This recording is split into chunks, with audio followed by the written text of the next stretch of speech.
Hey guys, I am here because I was asked to show how I make a silkscreen stencil. So I'm not going to worry about being in the video. I want you to be able to see what I'm doing. This is the image that I'm going to use. Hopefully you can see it. It's a cornucopia for Thanksgiving. Here is my silkscreen. I have a heat press. It's from Amazon. I don't know which one. I got it for Christmas. I set my heat press to 290 degrees and I press for 35 seconds. I also pre-press my silkscreen because it gets wrinkly as it's stored. So I've already done that, but pretty simple. You let it heat up. I would just let it hang out for 5 or 10 seconds. When you open it up, it should be flat and nice. Here is my silkscreen, the stencil piece. So I will do face down to get the Frosty Clear ThermoFlex HTV. I get it from craftcuttersupply.com. I think you can buy it from a lot of places. I just have liked that site and the service. So I place that on. I pull my heat press around and down.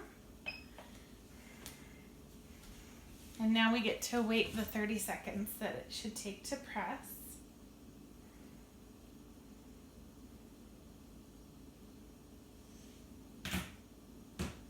I love you, Mama. I love you too, baby. I love you. I just want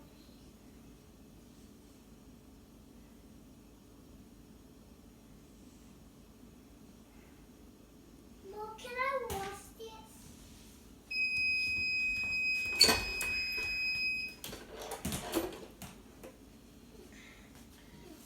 So from here, I check a corner, typically the top corner, top square corner,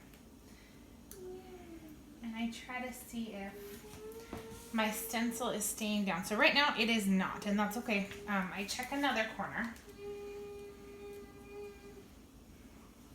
and that one is staying down, so I will grab it and pull back pretty quickly.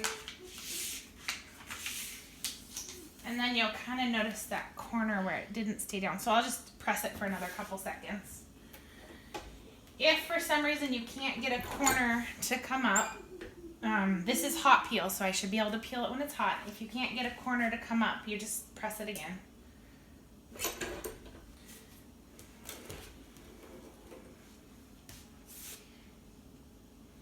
And then it looks like I had something on my press, which is okay because this is a stencil for me, but now you'll see the stencil, and then I'll just use my rotary cutter and my mat to go around here, and that's it.